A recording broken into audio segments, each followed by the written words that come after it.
법원행정처장님, 예, 여러 가지 대법관 수에 대해서는 뭐 유럽과 미국 또 우리나라 사정은 다르지 않겠습니까? 예. 그리고 전원합의체가 마치 지고지순한 것처럼 얘기하시는데 그렇게 전원합의체가 좋으면 지방법원, 고등법원에서도 실시할 수 있는 거 아니겠습니까? 예, 그래서 상고부제 다르지 않습니까? 그러니까 지금 미국 같은 경우는 대법원이 각 주마다 다 설치되어 있습니다. 2개의 대법원이 있는 주도 있죠.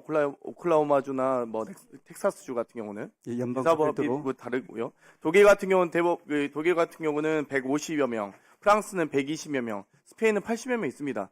지금 우리 대법원에도 이 대법 연구관이 101명 계시죠? 예.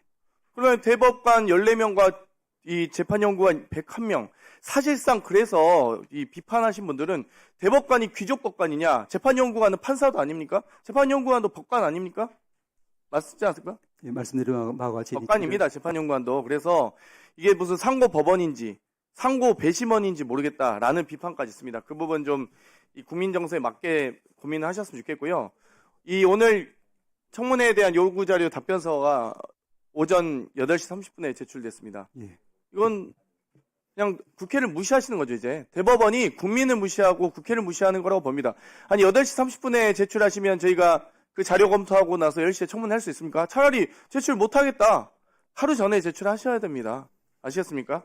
그 부분 말씀 좀 드려도 되겠습니까? 예, 끝나고 하십시오. 이거 어차피 예. 제가 질책만 하려고 하니까요. 예. 그리고 저희가 과거에 저번 질의 때 재판연구관들 보고서 그리고 이 작성에 참여한 재판연구관 또 별동대 10인의 존재 또 이 전원합의 심리 절차에 관한 내규 7조 2항에 따른 다른 결과 중간보고에 대한 이행 여부 이 부분 확인해달라고 했는데 확인하셨습니까? 말씀드린 바와 같이 이 부분 역시 이제 전체적으로 대법원의 재판 과정, 즉 이제 심정 형성 및 합의 과정의 일환으로 보여지기 때문에 그 부분에 대해서는 저희들이 자료를 제출하기 곤란하다는. 그러니까 이게 확인하셨어요? 처장님은 확인하셨냐고요? 저희한테 제출 못하시더라도 그러니까 제대로 재판이 이루어졌는지에 대한 절차적 하자가 있는지 없는지 저희가 그거를 확인하게 되면 행정처가 재판에 재판 내용에 대해서 유무죄를 확인하라는 얘기가 아니고요. 재판 내용 확인하라는 얘기가 아닙니다. 제대로 보고서가 쓰여졌는지 재판연구관이 제대로 별동대가 구성됐는지 그리고 보고 절차는 제대로 이루어졌는지 다른 대법관들이 다 공유 받으셨는지 내용에 대해서 아셔야지 대법관들이 판결하시지 않겠습니까? 절차는 실체 형성의 일환이기 때문에 결국 아주 중요합니다. 그렇기 때문에 공정한 재판을 받을 권리에 대한 국민의 권리를 지키는 건 법원행정처장님으로서 하셔야 됩니다. 대법원장이 하셔야 되는데 대법원장이 못했다는 지금 국민적 분노가 있기 때문에 처장님이라도 하셔라고 말씀드린 거고요. 법원행정처장님을 포함해서 모든 대법관들께서 전속재판연구관 2명씩 두고 계시죠. 저는 두고 있죠. 처장은 안 계시고요. 저는 재판에 관여하지 않기 때문에. 그래서 이 유일하게 이재명 후보와 관련된 대법원 재판이 왜 이렇게 졸속으로 이루어졌는지 한번 말씀드려보면 대법원장은 전속연구관 2명 있습니까? 따로 없는 것으로 알고 있습니다. 없습니까? 비서실 판사 3명은 있습니까? 비서실장 있습니까? 있고, 예. 수석 및 선임 재판연구관 있습니까? 그거는 재판연구관 조직에서 수석 선임을 토대로 해서 있습니다. 심리 불속행하지 못하는 형사조 공동재판연구관 또 다 있으시죠? 예, 공동조, 신권조 다 있습니다. 그러니까 지금 대법원이 지금 이 구성에 대해서 저는 별동대 TF 꼭 구성하셔야 된다고 보고요. 이 검토 보고서 지금 보고서도 보시지 못했죠. 말씀드린 것처럼 제가 봤을 관여하실 수 없으니까요. 이건 이렇게 졸속으로 이루어졌는데도 불구하고 보시지 못했던 부분에 대해서 다시 한번 말씀드릴 수밖에 없고요. 과거에 조희대 대법원장이 아주 이 판결에 대한 명문을 얘기하신 적 있더라고요. 원세훈 전 국정원장의 공직선거법 위반 사실 그 판결문 아시나요 혹시?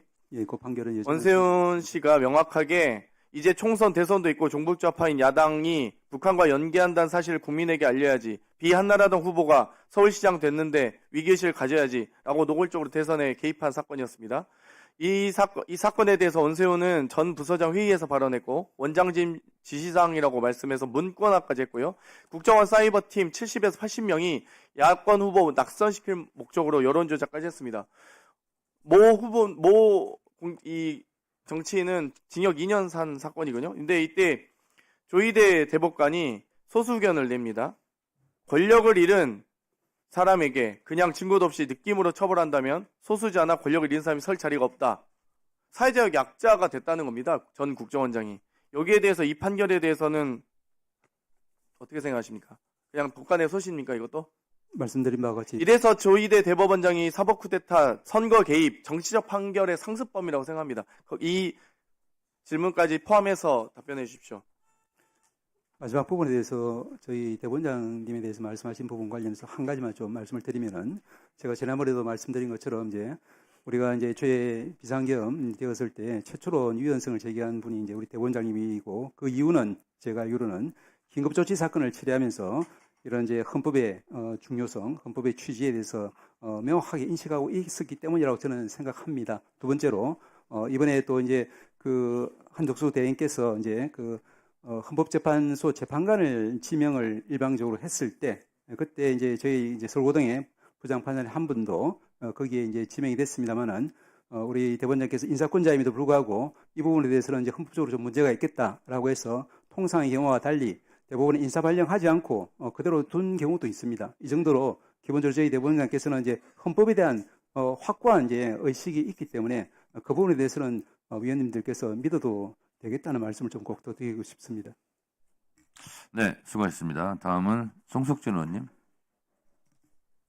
예,